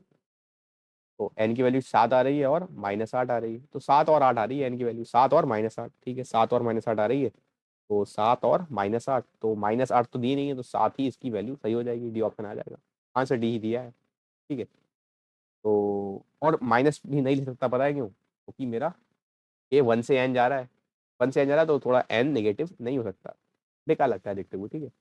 तो एन डी की वैल्यू डी आपका डी ऑप्शन आ गया, 7 आपका आंसर आ गया, सिंपल है, ठीक है। उम्मीद करता हूँ रूल क्या होता है, क्रैमर्स रूल क्या होता है, इंपॉर्टेंट है क्रैमर्स रूल आपके लिए, ठीक है, क्रैमर्स रूल इंपॉर्टेंट है आपके लिए, तो अच्छे से समझिएगा उसको। ये सिस्टम ऑफ इक्वेशंस पे लगता है। पहली बात तो सिस्टम ऑफ इक्वेशंस कैसी होती है, सिस्टम ऑफ इक्वेशंस की बात कर लेते हैं पहले। तीन इक्वेशंस होती हैं, तीन वेरिएबल्स होते हैं, तीन वेरिएबल्स को सॉल्व करना पड़ता है। मान लेते हैं ये a1x plus b1y plus c1z is equal to d1, a2x plus b2y plus c2z is equal to d2, a3x plus b3y plus c3z is equal to d3, ठीक है ना। तीन इक्वेशंस है, ठीक है, मुझे एक्स और एक्स वाई और जेड के लिए मुझे निकालना है। कैसे निकालना है देखते हैं। तो तीन इक्वेशन है, मुझे एक्स वाई और जेड के लिए सॉल्व करना है, ठीक है, मुझे एक्स वाई और जेड के लिए सॉल्व करना है। तो एक्स वाई और जेड की वैल्यू एक डिफरेंट तरीके से निकालते हैं। आपने पढ़ रखा होगा, तो मुझे पता है आपने भी पढ़ रखे होंगे मेथड्स, जो मैट्रिक्स में बताते हैं आपको। ग्रामर स्कूल थोड़ा सा अलग है इनसे। एक डी होता है, डी डिटरमिनेंट बोलते हैं, वो A1 A2 A3 B1 B2 B3 C1 C2 C3 है, ठीक है, ऐसे होता है डिटरमिनेंट, ठीक है। तो डी डिटरमिनेंट को ऐसे बोलते हैं, ठीक। और डीएक्स को क्या बोलते हैं, डीएक्स एक होता है डीएक्स डिटरमिनेंट, ऐसे दिखाते हैं उसको। तो कैसा होता है वो, कि जो एक्स वाला कॉलम है ना, उसको हटा के ये वाले वैल्यू डाल दो यहाँ पे। अब इसको D1 D2 D3 बोल दो, और बाकी ऐसे ही रहेगा B1 B2 B3 और C1 C2 C3। ऐसे ही आपका डीएक्स डीवाई वाला जो हो जाएगा, वो वाई कॉलम वाले में डालकर बाकी D1 D2 D3 डाल दो वहाँ पे। बाकी सबको सेम रखना है, A1 A2 A3 रख दिया इसको D1 D2 D3 और C1 C2, ठीक है। DZ क्या हो जाएगा, A1 A2 A3 B1 B2 B3, और थर्ड कॉलम को चेंज कर दिया, D1 D2 D3 लिख दिया, क्योंकि Z वाला Z कॉलम जो है उसको इस वाले से रिप्लेस कर दो, ये मतलब होता है इसका, ठीक है। तो कैसे निकालते हैं फिर एक्स और वाई जेड की वैल्यू कैसे निकालेंगे, तो एक्स की वैल्यू आएगी आपकी dx अपॉन डी, वाई की वैल्यू क्या आएगी dy अपॉन डी, जेड की वैल्यू क्या आएगी कि z upon dz upon D. ऐसे हम वैल्यू निकालते हैं एक्स वाई और जेड की। थोड़ा फैशनेबल तरीका है ये, लेकिन काफ़ी इंपॉर्टेंट है आपके लिए, ठीक है। तो इसमें डिफरेंट डिफरेंट केस आ जाते हैं कि अगर अगर D1 बराबर D2 बराबर D3, अगर तीनों ही जीरो हैं एक साथ, तब मैं इन इक्वेशंस को क्या बोल देता हूँ, ये कैसी है, होमोजीनियस सिस्टम है मेरे पास, ठीक है ना। होमोजीनियस सिस्टम ऑफ इक्वेशन है, होमोजीनियस सिस्टम ऑफ इक्वेशन है, ठीक है। और अगर इनमें से एक भी जीरो नहीं हुआ, एक भी अगर जीरो नहीं हुआ, कोई एक भी, या फिर D1 या तो D1 जीरो नहीं हुआ, या फिर D2 जीरो नहीं हुआ, या फिर D3 जीरो नहीं हुआ, तो उनको मैं क्या बोल देता हूँ, नॉन होमोजीनियस बोल देता हूँ। If any of them is non zero, any of them is non zero, अगर में से कोई एक नॉन जीरो है, मेरा कैसे सिस्टम बन जाती है, नॉन होमोजीनियस बन जाती है, ठीक है ना। एक ये टर्म बहुत यूज होती है इनके लिए, non homogeneous system of equation, non homogeneous system of equation, ठीक है। तो ये कुछ कुछ बातें हैं इसमें, ठीक है। तो आगे बढ़ते हैं। तो अगर टी जीरो है मेरा, अगर डिटर्मिनेंट जीरो है, टी जीरो आ रहा है, ये वाला डिटर्मिनेंट जीरो आ रहा है, मतलब डिनोमिनेटर सबके जीरो में, मतलब डिनोमिनेटर सबके जीरो हैं।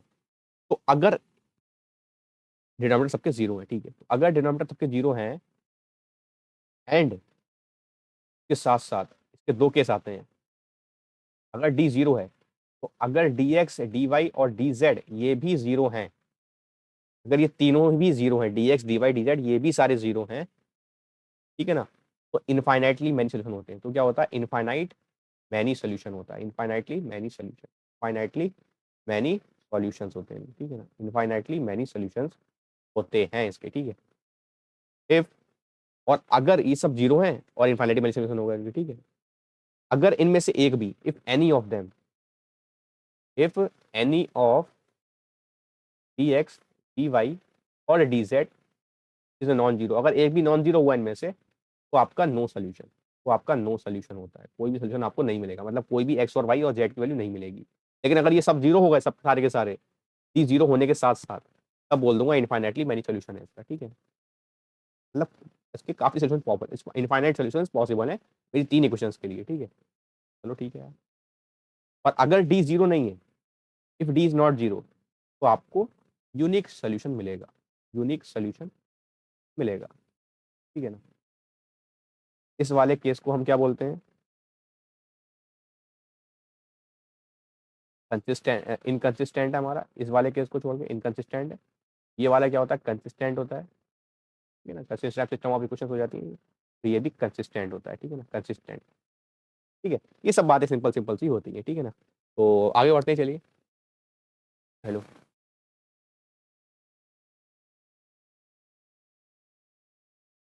ऐसे करके क्वेश्चन रहेंगे 3 आपको, ठीक है।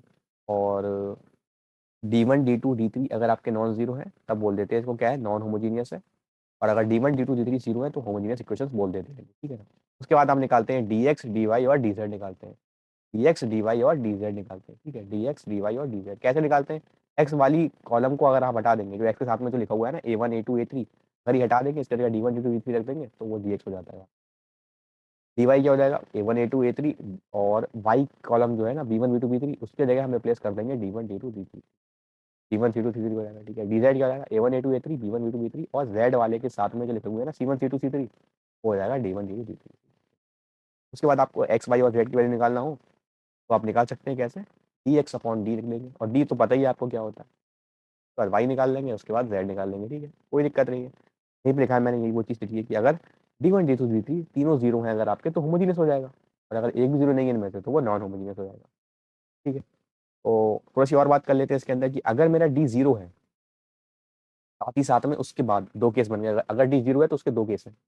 अगर डी जीरो हो गया मेरा, तो जो पता है ना एक्स की वैल्यू कैसे निकालता हूँ, डी एक्स अपॉन डी निकालता हूँ। अगर ये जीरो है डिनोमिनेटर वाला, तो न्यूमरेटर वाला अगर नॉन जीरो हुआ, अगर कोई भी इनमें से नॉन जीरो हुआ तो कोई सोल्यूशन नहीं आएगा, something upon zero not defined होता है तो कोई सोल्यूशन नहीं आएगा, नो सोल्यूशन, ठीक है ना। इनकंसिस्टेंट सोल्यूशन हो गया मेरा, क्या हो गया, इनकंसिस्टेंट सोल्यूशन हो गया। लेकिन अगर मेरा ऊपर वाला भी जीरो हो गया तो इनफाइनाइट सोल्यूशन है, जीरो बाई जीरो की फॉर्म बन गई है और कुछ भी कर सकता हूँ फिर मैं, ठीक है। तो कंसिस्टेंट सोल्यूशन हो गया और इनफाइनाइटली मैनी सोल्यूशन पॉसिबल है अगर सारे के सारे जीरो हुए तो, D x D Y D Y D x D Y और डी जेड सारे जीरो हुए तो, ठीक है। और अगर डी मेरा नॉन जीरो नहीं है, अगर डी मेरा नॉन जीरो है, डी नॉन जीरो है इसका मतलब डिनोमिनेटर आपका नॉन जीरो है। अब ऊपर कुछ भी हो कोई फर्क नहीं पड़ता, यूनिक सोल्यूशन आएगा आपका, क्या आएगा, यूनिक सोल्यूशन मिलेगा आपको। और सिस्टम मेरा कंसिस्टेंट है, क्यों, क्योंकि सोल्यूशन मिल रहा है मुझे, ठीक है। उसके बाद बात कर लेते हैं non homogeneous equations in two knowns, ठीक है ना। तो दो अननोन्स अगर आपके पास हो एक्स और वाई, तो अगर अननोन्स है आपके पास, एक्स और वाई निकालना है आपको, तो A1 X plus B1 Y equal to C1, A2 X plus B2 Y equal to C2। Lines की इक्वेशन है ये, आपने क्लास 10th में पढ़ रखा होगा, लाइंस की इक्वेशन हो जाती है ना। अगर तीन इक्वेशन होती एक्स वाई जेड के टर्म में, अगर तीन इक्वेशन दी होती हैं आपको, ठीक है ना, और वहाँ पर अननोन होते हैं एक्स वाई जेड, तो वो प्लेन बन जाता है आपका। तो आपने क्लास 12th में पढ़ा था वो प्लेन्स है, क्लास 10th में पढ़ा था वो लाइन्स है, उन्हीं की बात चल रही थी, ठीक है ना। तो इनके लिए भी डी एक्स और डी निकाल सकते हैं, एक्स और वाई निकालेंगे और डी निकालेंगे। डी क्या होगा भैया, A1 A2 D B1 B2, simple सा 2/2 का डिटरमिनेंट हो जाएगा, ठीक है। डी एक्स क्या हो जाएगा, C1 अपॉन C1 C2, क्यों, क्योंकि एक्स वाली जो आपकी कॉलम है उसको रिप्लेस कर देंगे C1 C2 से, ठीक है ना। और वाई वाली जो कॉलम है उसको रिप्लेस कर देंगे C1 C2 से, ठीक है। X is equal to D X upon D, Y is equal to D Y upon D. और अगर A1 upon A2 V1 upon V2 C1 upon C2 सब बराबर होते हैं, लास्ट टाइम की चीज़ है ये, तो इनफाइनाइटली मैनी सोल्यूशन हो जाते हैं, इनफाइनाइटली मैनी सोल्यूशन पॉसिबल है आपके। और अगर A1 upon A2 is not equal to B1 upon B2 आया तो यूनिक सोल्यूशन पॉसिबल है, ठीक है, कोई दिक्कत नहीं है। और अगर A1 upon A2 is equal to B1 upon B2 is not equal to C1 upon C2, तो ये हमारी पैरेलल लाइंस को दिखाता है, मतलब यहाँ पे कोई भी सोल्यूशन हमें नहीं मिलेगा एक्स और वाई का, ठीक है, कोई दिक्कत नहीं है। अच्छा, नॉन होमोजीनियस बोला, इसका मतलब C1 और C2 इन दोनों में से कम कोई एक नॉन जीरो होना चाहिए, ठीक है ना, दोनों जीरो नहीं हो सकते, ठीक है, ये है नॉन होमोजीनियस का मतलब। अच्छा, होमोजीनियस होता था तो क्या होता, C1 और C2 दोनों जीरो हो गए, दोनों जीरो हो गए, सिंपल सा है। दोनों जीरो का इसका मतलब आपका dx भी जीरो हो गया और आपका dy भी जीरो हो गया, लिखा हुआ भी है यहाँ पे देखो। क्योंकि एक डिटरमिनेंट में अगर कोई भी कॉलम या फिर कोई भी रो अगर जीरो हो जाती है ना, पूरी पूरे के पूरे जीरो एलिमेंट्स होते हैं उसके अंदर, कोई भी रो या कोई भी कॉलम में, तो डिटरमिनेंट ओवरऑल जीरो ही आता है। तो देखो डी एक्स जीरो है, डी वाई जीरो है। अब कहानी आएगा डी पे, डी क्या होगा, अगर डी नॉन जीरो है, अगर डी नॉन जीरो है तो यूनिक सोल्यूशन आएगा आपका, और अगर डी जीरो है तो ये जीरो बाई जीरो की फॉर्म बन जाएगी, इनफाइनाइटली मैनी सोल्यूशंस पॉसिबल है आपके, ठीक है, फाइनाइटली मैनी सोल्यूशंस पॉसिबल है आपके, ठीक है। आगे बढ़ते हैं, सिंपल सी बात है, इसमें कोई नो सोल्यूशन का मैटर होता ही नहीं, अगर आपकी ये होमोजीनियस है तो अननोन्स में कुछ होंगे, ठीक है। और non homogeneous in three unknowns भी मैंने बताया ही है आपको, X is equal to D X upon D, Y is equal to D Y upon D, Z equal to D Z upon D. अगर डी मेरा नॉन जीरो है तो यूनिक सोल्यूशन मिलेगा आपको। अगर डी नॉन जीरो, ये चीज़ non zero है, not equal to zero है, ये डी डिनोमिनेटर वाला नॉन जीरो है, तो मुझे यूनिक सोल्यूशन मिलेगा, एक यूनिक सोल्यूशन। अगर डी जीरो है तो इसके दो केस होते हैं, अगर डिनोमिनेटर जीरो हो गया आपका तो इसके दो केस हैं। डिनोमिनेटर क्या होगा, तो मतलब D x D Y D Z पे कहानी मैटर करेगी। तो अगर D x D Y D Z ये सब जीरो हैं आपके, तो जीरो बाई जीरो की फॉर्म बन गई, तो इनफाइनाइटली मैनी सोल्यूशन पॉसिबल है। और अगर इनमें से कोई एक नॉन जीरो है इसका मतलब at least one of them is non zero. अगर कोई भी अगर एक नॉन जीरो हो गया इनमें से तो नो सोल्यूशन, फिर कोई सोल्यूशन नहीं मिलेगा आपको, ठीक है। सिंपल सी बात है थी इसमें। उसके बाद होमोजीनियस में बात चल जाती है इसकी, ये नॉन होमोजीनियस थी क्योंकि इसमें D1 D2 D3 non zero थे, इसमें D1 D2 D3 जीरो जाते हैं, देखो सब जीरो है, तो ये होमोजीनियस बन जाती है। इसमें क्या होता है, इसमें आपका जो dx है और जो dy है और जो आपका dz है ये सब जीरो आता है, ठीक है ना, बोला भी इन्होंने जीरो ही जाएगा क्योंकि डिटरमिनेंट की कोई भी अगर कॉलम हो या फिर रो हो, ये सब जीरो अगर हो गई, जीरो से सब भरे हुए हैं एलिमेंट्स, जीरो एलिमेंट से सब भरे हुए हैं, तो इसका आंसर जीरो ही आ जाएगा फिर सिंपल सा डिटरमिनेंट का। dx जीरो हो गया, dy जीरो हो गया, dz जीरो हो गया। अब डिपेंड करती है कहानी डी पर, डी पे कहानी डिपेंड करती है होमोजीनियस केस में, ठीक है ना। अगर डी मेरा नॉन जीरो है तो यूनिक सोल्यूशन मिलेगा, अगर डी मेरा नॉन जीरो है तो यूनिक सोल्यूशन मिलेगा, और वो सोल्यूशन कौन सा होगा, वो ओरिजिन ही होगा, ओरिजिन ही तो होगा, zero comma zero comma zero, ये सोल्यूशन होगा इसका। और इसको हम ये भी बोल देते हैं कि हमारा ट्रिवियल सोल्यूशन आया है, क्या आया है, ट्रिवियल सोल्यूशन है। और अगर डी मेरा जीरो हो गया, डी भी जीरो हो गया, ऊपर डी एक्स तो जीरो था ही और डी भी जीरो हो गया, ठीक है, तो मेरा इनफाइनाइटली मेनी सोल्यूशंस पॉसिबल है मेरे, और इसको कभी कभी ऐसा ही बोल देते हैं क्वेश्चंस में नॉन ट्रिवियल सोल्यूशंस, ठीक है ना।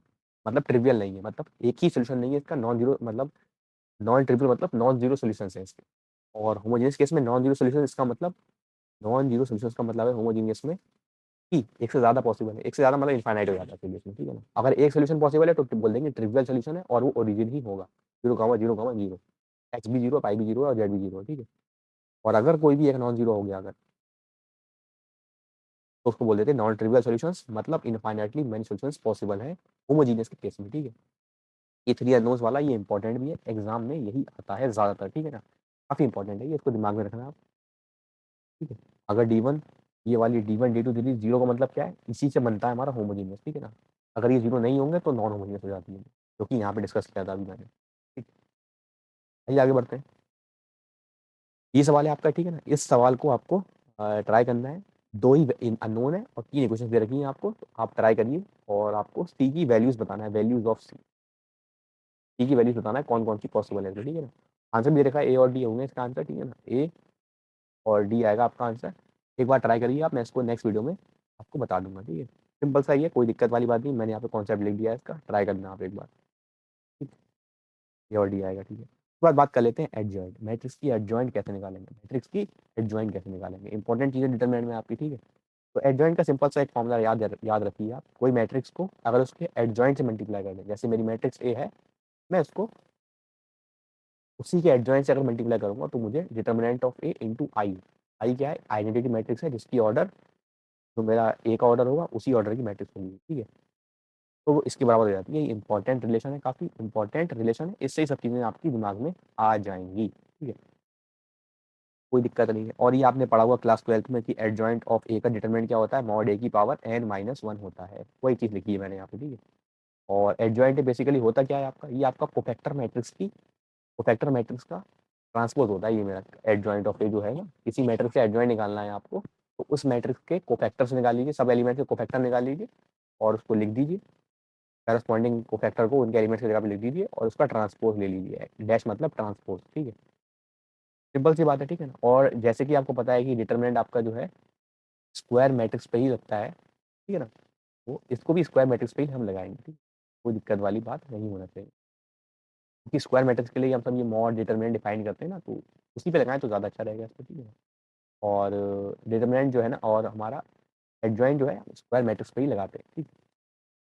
प्रॉपर्टीज है ये सिंपल सी, इनको दिमाग में रखिएगा आप कि डिटरमिनेंट ऑफ एडजॉइंट है मॉड ए की पावर n-1 हो जाता है, ठीक है। और यहाँ पे लिखा हुआ भी है कि अगर दो बार डिटरमिनेंट आ गया, डिटरमिनेंट ऑफ एडजॉइंट के अंदर एडजॉइंट पे आ गया तो मॉड ए का पावर n-1 की होल स्क्वायर हो जाती है। मान लो अगर 3 टाइम्स एडजॉइंट होता ना, n-1 का क्यूब हो जाता, 3 टाइम्स होता, तो अगर एक बार होता तो n-1 की पावर 1 आई है, देखो यहाँ पे, ठीक है। और अगर मेरे पास n टाइम्स हो गया ना, n टाइम्स, तो मॉड ए की पावर n-1 की पावर n हो जाएगी, k बोलता हूँ, k टाइम्स हो गया, ये बार एडजॉइंट लिखा हुआ है डिटरमिनेंट के अंदर, adjoint of adjoint of adjoint of adjoint of adjoint of ऐसे करते करते ए तक लिखा हुआ है, ये मॉड ए की पावर n-k हो जाएगा, ठीक है। आपका क्या एडजॉइंट, ठीक है ना, adjoint of adjoint of adjoint of a, ये आपका मॉड ए की पावर n-1 की पावर k हो जाता है, ठीक है। सिंपल सी बात है। उसके बाद रिवर्सल लॉ ये भी फॉलो करता है, adjoint of A into B matrix का निकालेंगे आप, इंडिविजुअल आप बी का निकाल लीजिए एडजॉइंट और ए का निकाल लीजिए, लेकिन पहले आप एडजॉइंट ऑफ बी को मल्टीप्लाई करेंगे एडजॉइंट ऑफ ए से, ठीक है ना, उल्टा मत कर देना, ठीक है ना। मतलब ये भी क्या करता है, रिवर्सल लॉ फॉलो करता है, ठीक है, रिवर्स में हो जाता है मामले में, ठीक है। इसमें आपने सब चीज़ देखी होंगी, जैसे आपका इन्वर्स था वो भी रिवर्सल लॉ लग रहा था, वहाँ पे ट्रांसपोज कर दें तो वहाँ पे भी रिवर्सल लॉ लग रहा था आपका, ठीक है ना। तो रिवर्सल लॉ इंपॉर्टेंट है इसके लिए, ठीक है। और ये काफ़ी इंपॉर्टेंट है आपकी, अगर कोई कांस्टेंट मल्टीप्लाई में है ना, एडजॉइंट के अंदर, एडजॉइंट के अंदर कोई कांस्टेंट मल्टीप्लाई मैट्रिक्स है ना, तो वो कांस्टेंट एडजॉइंट से बाहर निकल सकता है, लेकिन पावर पावर में n-1 आ जाता है, और n क्या है, मैट्रिक्स ए का ऑर्डर है, ठीक है, सिंपल सी बात है। और अब ध्यान रखिएगा कि अगर क्या लिखा है यहाँ पे, सेकंड पॉइंट लिख लीजिए, अगर ए सिंगुलर है आपका, ये आपकी सिंगुलर मैट्रिक्स है, बताया ना मैंने सिंगुलर मैट्रिक्स कौन सी होती है, सिंगुलर मैट्रिक्स होती है, यहाँ पे लिखा भी होगा शायद, सिंगुलर मैट्रिक्स होती है आपकी, इसका डिटरमिनेंट मैट्रिक्स मैट्रिक्स का डिटरमिनेंट जीरो आता है, इस मैट्रिक्स को हम सिंगुलर मैट्रिक्स बोल देते हैं। और ऐसी मैट्रिक्स जिनका डिटरमिनेंट नॉन सिंगुलर होता है, जिनका डिटरमिनेंट नॉन जीरो होता है, उनको नॉन सिंगुलर मैट्रिक्स बोलते हैं, ठीक है ना। सिंपल सा याद रखना, सिंगुलर मैट्रिक्स कौन सी, जिनका डिटरमिनेंट जीरो हो जाए, बस। इंपॉर्टेंट है, छोटी सी बात है, लेकिन ये एग्जाम में पूछ लेते हैं, ठीक है। और तो इसके लिए सेकंड पॉइंट बनाया गया है, ठीक है, कि अगर आपका डिटरमिनेंट ऑफ ए जीरो है तो आपका adjoint mod of adjoint A भी जीरो आएगा, डिटरमिनेंट ऑफ एडजॉइंट ए भी जीरो आएगा। और जिस मैट्रिक्स का अगर एडजॉइंट जीरो आ रहा है वो मैट्रिक्स कैसी होगी, सिंगुलर होगी। जिस मैट्रिक्स का डिटरमिनेंट जीरो आ रहा है, सॉरी, जिस मैट्रिक्स का डिटरमिनेंट जीरो आ रहा है वो मैट्रिक्स पक्का क्या होगी, सिंगुलर होगी।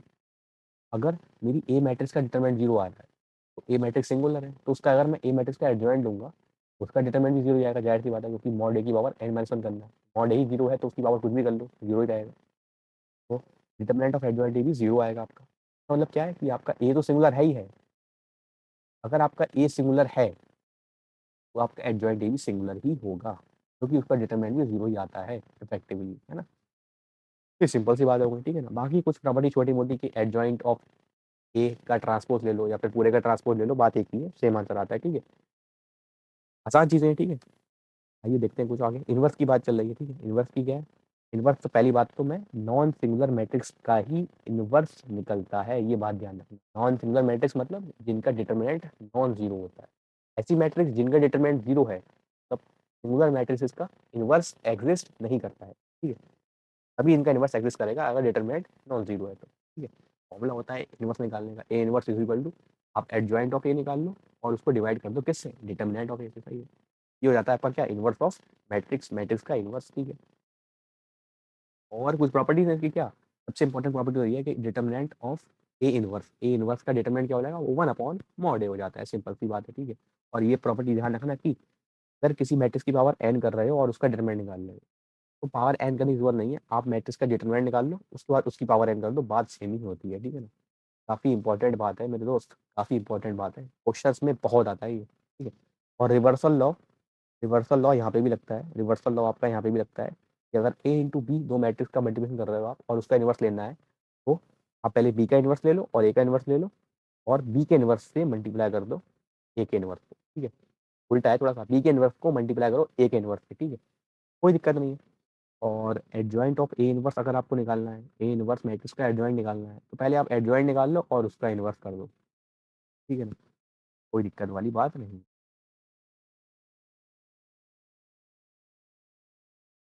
मतलब ये मतलब सिंपली वही लिखा हुआ है क्या, देखो ये लिखा हुआ है आपका एडजॉइंट ए का इन्वर्स, एडजॉइंट ए का इन्वर्स कैसे निकालोगे आप, इसी मैट्रिक्स का इन्वर्स निकालता हूँ मैं, आपका एडजॉइंट ऑफ ए, ठीक है, divide by determinant of adjoint of a, simple सी बात है। तो दो बार एडजॉइंट लगा हुआ है, दो बार एडजॉइंट लगा हुआ है इसमें, दो बार अगर एडजॉइंट लगा दिया और इसका डिटरमिनेंट लिखा नहीं है तो ये होता है एडजॉइंट का, ठीक है। तो इसका फॉर्मूला क्या है, इसका फॉर्मूला भी यहाँ पे लिखा हुआ है, देखो बता देता हूँ आपको कि एडजॉइंट के अंदर अगर एडजॉइंट लिखा हुआ है इसके बाद मॉड ए की पावर n-2 इंटू ए हो जाता है, क्या हो जाता है ये मॉड ए की पावर n-2 इंटू ए, ठीक है। तो इसको लिख दूंगा मॉड ए की पावर n-2 इंटू ए, और डिटरमिनेंट ऑफ ए क्या होता है, डिटरमिनेंट ऑफ एडजॉइंट है मॉड ए की पावर n-1, ये ऊपर गया ना, ये आ जाएगा मॉड ए की पावर -1 इंटू ए, तो कहता हूँ मैं क्या, ए अपॉन डिटरमिनेंट ऑफ ए, ठीक है ना। इंपॉर्टेंट है ये चीज़, ध्यान रखना इंपॉर्टेंट है, ठीक है ना। प्रॉपर्टीज जो मैं करा रहा हूँ ना ये सारी इंपॉर्टेंट्स है। उसके बाद एक इंपॉर्टेंट चीज़ और भी होती है इसमें, क्या कि अगर आप किसी मैट्रिक्स का इन्वर्स कर रहे हो फिर दोबारा इन्वर्स निकाल लें तो वही मैट्रिक्स मिल जाएगी आपको, सिंपल सी बात है। और अगर के आपका, ये भी इंपॉर्टेंट है, के अगर आपका नॉन जीरो है और ए आपकी नॉन सिंगुलर मैट्रिक्स है, तो अगर आप के को मल्टीप्लाई कर रहे हो, कांस्टेंट को मल्टीप्लाई कर रहे हो मैट्रिक्स के साथ और फिर पूरे का इन्वर्स ले रहे हो, आप ऐसा करो ए का इन्वर्स निकाल लो, उसके बाद 1/k से मल्टीप्लाई कर देना, ठीक है ना। ए इन्वर्स 1/k तो होता है, तो वही मसला है इसमें, ठीक है ना।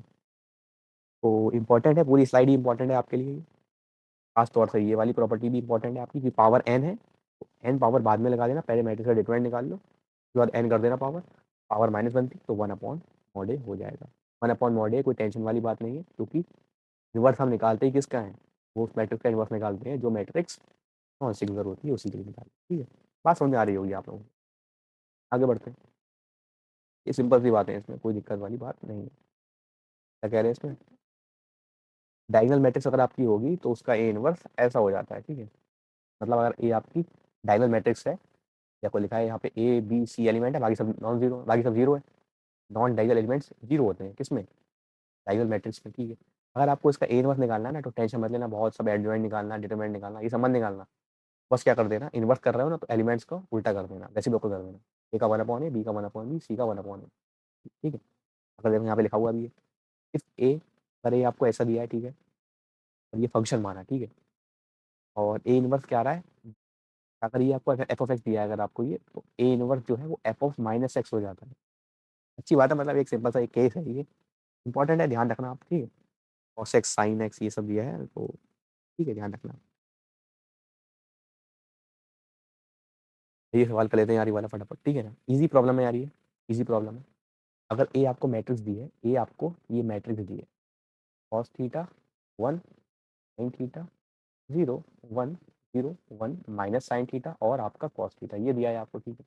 और के आपका कोई यानी कोई भी नेचुरल नंबर है, मुझे निकालना है डिटर्मिनेंट ऑफ ए की पावर के। मैंने कहा डिटर्मिनेंट ऑफ ए की पावर के, मैंने अभी आपको बताया था कि पहले आप ए का डिटर्मिनेंट निकाल लो, उसके बाद पावर कर देना, कि इसकी कोई दिक्कत नहीं है। ये प्रॉपर्टी लगाई मैंने सिंपल सी, डिटर्मिनेंट की प्रॉपर्टी है सिंपल सी, ठीक है।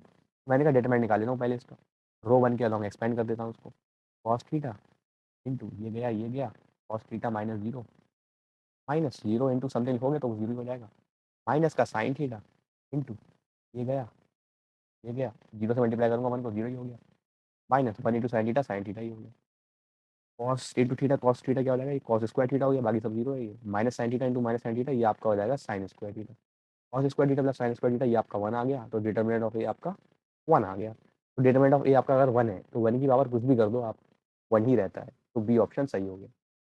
सिंपल सा सवाल है, प्रॉपर्टी पर बेस्ड है। आपको ये नहीं करना है कि इस मैट्रिक्स की करके पावर के कर देना है, इसकी पावर के करने बैठ जाओ, मल्टीप्लाई करो बार बार मैट्रिक्स को, ऐसा नहीं करना है।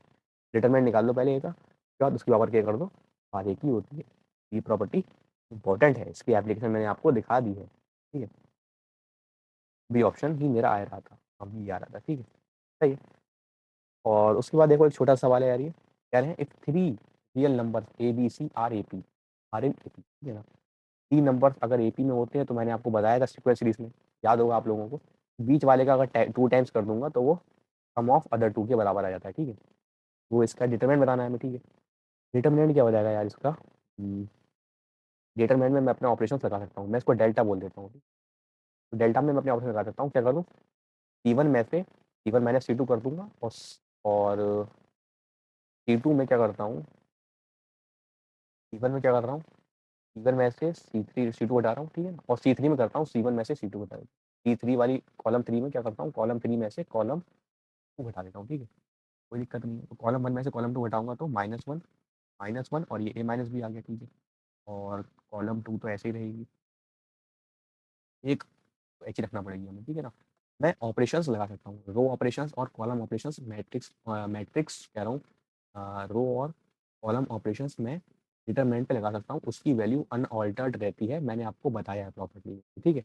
मैं ऑपरेशन लगा देता हूँ ताकि थोड़ा सिंप्लीफाई हो जाएगी।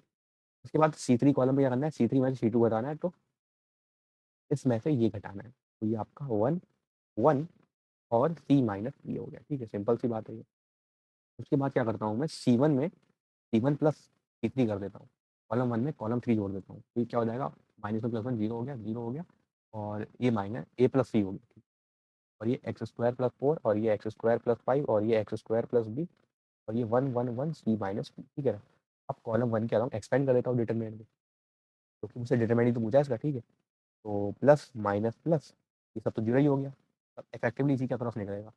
आपका डेल्टा क्या आ जाएगा, ए प्लस सी इंटू ये गया x square plus 4 minus x square plus 5, ठीक है ना। अंदर गया तो एक्स स्क्वायर से एक्स स्क्वायर कैंसिल हो गया, 4 माइनस 5 हो गया -1, -1 मल्टीप्लाई करेंगे आप इससे तो ये आ जाएगा माइनस का ए प्लस सी, माइनस का ए प्लस सी आपका फाइनल आंसर आ गया। बड़ी सिंपल तरीके से बता रहा हूँ आपको मैं, ठीक है ना। तो माइनस का ए प्लस सी, माइनस का ए प्लस सी क्या होता है, अच्छा हाँ ए प्लस सी क्या है वो आपका, क्योंकि आपको पता है ए प्लस सी 2b के बराबर होगा, क्योंकि ये किसमें है, एपी में है, तो माइनस का 2b आ जाएगा, ये प्लस सी की जगह 2b रख दिया मैंने, तो माइनस का 2b, माइनस का 2b दिख ही नहीं रहा है,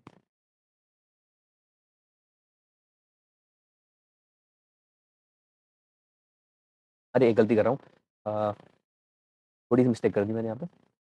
C1 में C3 जब मैं ऐड कर रहा हूँ ना, कॉलम 1 में कॉलम 3 ऐड कर रहा हूँ ना, तो इनको ऐड करूँगा तो ए प्लस सी माइनस का 2b हो जाएगा, ये ए प्लस सी माइनस का 2b है, ये ए प्लस सी माइनस का 2b, ए प्लस सी माइनस का 2b, और अंदर -1 होगा तो -1 से मल्टीप्लाई करूंगा तो माइनस टाइम्स ए प्लस सी माइनस 2b हो गया, और अब डिटरमिनेंट आपका आ गया माइनस टाइम्स ए प्लस सी माइनस का 2b, और ए प्लस सी की वैल्यू आपको पता है वो 2b है, तो 2b में से 2b जाएगा तो 0 हो गया, अब 0 को माइनस लगा दो तो 0 ही रहेगा, तो सी ऑप्शन सही हो गया आपका, ठीक है ना। सिंपल सा सवाल था यार ये बिल्कुल, और आप कुछ सीख सकते हो इससे, ठीक है ना। और क्वेश्चन की प्रैक्टिस करते रहिए, आप मॉड्यूल से कर लीजिए, बुक हमारी है पेपराइजर की बुक भी है, ठीक है ना, वहाँ से ट्राई कर लीजिए, ठीक है ना। काफ़ी आसान की प्रॉब्लम थी यार ये, बस सिर्फ आपको प्रॉपर्टीज पता होना चाहिए डिटरमिनेंट की, कैसे डिटरमिनेंट को मैनिपुलेट करते हैं, ठीक है ना। उम्मीद करता हूँ बातें समझ में आ रही होंगी आपके, आंसर सी ही आ रहा है, ठीक है, आंसर सी आ रहा है, ठीक ठीक है। उसके बाद क्या कह रहे हैं, एक सवाल और है, देख लो, ट्राई कर लेना एक बार, मैं तो बता ही दूंगा। कंसीडर मैट्रिक्स ए दी है आपको, मैट्रिक्स कह रहे हैं, ये डिटरमिनेंट लिखना चाहिए यहाँ पे, ये डिटरमिनेंट का सिंबल है ना, कंसीडर डिटरमिनेंट ये, अच्छा मैट्रिक्स ही दिया है क्या, कह रहे हैं डिटरमिनेंट मैट्रिक्स ए दी है आपको, ठीक है ना, मैट्रिक्स ए दी है आपको, ठीक है, ऐसे कर लो फिर इसको, मैट्रिक्स ए दी है विद इंटीजर एंट्रीज, सब इंटीजर है मैट्रिक्स के अंदर, ठीक है। डिटरमिनेंट दिया है -5, डिटरमिनेंट दिया है इस मैट्रिक्स का -5, देन कह रहे हैं पॉसिबल वैल्यू ऑफ वाई बता दो। मैंने कहा पहले इसका डिटरमिनेंट निकाल लो, डिटरमिनेंट ऑफ ये क्या हो जाएगा, 1 0 0 2 एक्स वाई 4 3 5, डिटरमिनेंट इसका -5 दिया है, डिटरमिनेंट सॉल्व कर लेता हूँ, कॉलम रो 1 के अलावा एक्सपेंड कर लेता हूँ, प्लस माइनस प्लस 1 से मल्टीप्लाई कर लूँगा, ये गया 5x माइनस का 3y, ठीक है, माइनस का 5 क्या आ जाएगा, 5x माइनस 3y आ गया, माइनस से मल्टीप्लाई कर देता हूँ तो 5 बराबर क्या हो जाएगा, 3y माइनस का 5x आ गया। तो क्योंकि आपको पता है कि ये आपके क्या है, इंटीजर्स है ना, विद इंटीजर्स एंट्री, इंटीजर्स ही है, तो आपको y बताना है, पॉसिबल वैल्यू ऑफ y बताना है। तो मैंने कहा x 0 रख लो, 0, तो y आ रहा है 5/3, नहीं पॉसिबल है, जीरो नहीं रख पाऊंगा, x को 1 रखोगे ये हो जाएगा -5 उधर 10 या नहीं हो पाएगा, मतलब 2 रखूंगा तो 10 हो गया, अगर 2 रखूंगा x की वैल्यू 2 रख दूँ, x इंटीजर है y भी इंटीजर है, तो 2 रखूंगा, यहाँ से 3y क्या आ गया, 3y आपका हो जाएगा माइनस का 10, 3y minus 10 is equal to 5, y की वैल्यू 5 आ रही है, 5 कोई दी नहीं है उन्होंने, है ना, ठीक है। और निकालता हूँ x की वैल्यू 3 डालता हूँ, 3 हो जाएगा, 15 उधर गया 20 हो गया, 4 डालूंगा 25, 5 डालूंगा 25 उधर गया 30, 5 डाल के देता हूँ चलो, 5 डालूंगा तो 3y माइनस का 25, 3y माइनस का 25 हो गया इज इक्वल टू 5, 3y की वैल्यू 30 आ गई, y की वैल्यू 10 आ गई, पॉसिबल वैल्यू ऑफ y कह रहे हैं, y की वैल्यू 10 पॉसिबल है, ये ऑप्शन सही हो गया। मतलब इसमें हिट एंड ट्रायल तरीके थी आपकी, और फिर आपको इंटीजर डालने थे और जो मैच करता वो डाल देते आप, इंटीजर ही डालना है बस आपको, वाई और एक्स इंटीजर ही लेना चाहिए, एक्स इंटीजर डाल के देख लो बार बार, और वाई जो इंटीजर आ जाए आपका वही हो जाएगा, ठीक है ना। एक्स और वाई दोनों ही इंटीजर है ना, बोल दिया ना उन्होंने इंटीजर एंट्रीज, ठीक है, वैसे सिंपल सा आप कर सकते हो। आगे बढ़ते हैं, ठीक है, यहाँ पे सवाल हमारे खत्म होते हैं, ठीक है ना, चैप्टर भी हमारा समाप्त होता है, चैप्टर आपका एंड हो चुका है, ठीक है ना। उम्मीद करता हूँ बातें आपके समझ में आ रही होंगी, चैप्टर अच्छा था, ये आसान था, प्रॉपर्टीज दिमाग में रखना है, सवाल एज इट इज एग्जाम में आते हैं और होते हुए चले जाते हैं, ठीक है ना। थोड़ा सा आपको फोकस करना पड़ेगा मैट्रिक्स में, तो थोड़ा सा आपको फोकस करना पड़ेगा किस पे, थोड़ा सा परम्यूटेशन कॉम्बिनेशन आपको इतना स्ट्रॉन्ग करना पड़ेगा, अगर मैट्रिक्स आपको अच्छे से करना है। इसमें सवाल ज़्यादातर ऐसे आ जाते हैं, इसमें ज़्यादा सवाल जो है ना दोनों कॉम्बिनेशन से ऐसे आ जाते हैं कि नंबर ऑफ मैट्रिक्स बता दीजिए, तो मैंने आपसे एक क्वेश्चन डिस्कस भी किया था नंबर ऑफ सिंगुलर मैट्रिक्स वाला, ठीक है। तो कुछ क्वेश्चंस ऐसे आ जाते हैं, तो वो ध्यान रखना है आपको, ठीक है। तो उम्मीद करता हूँ बातें अभी समझ में आ रही होंगी, ठीक है ना। मिलते हैं फिर आगे नेक्स्ट लेक्चर्स में, तब तक के लिए बाय, क्वेश्चन प्रैक्टिस अच्छे से करना।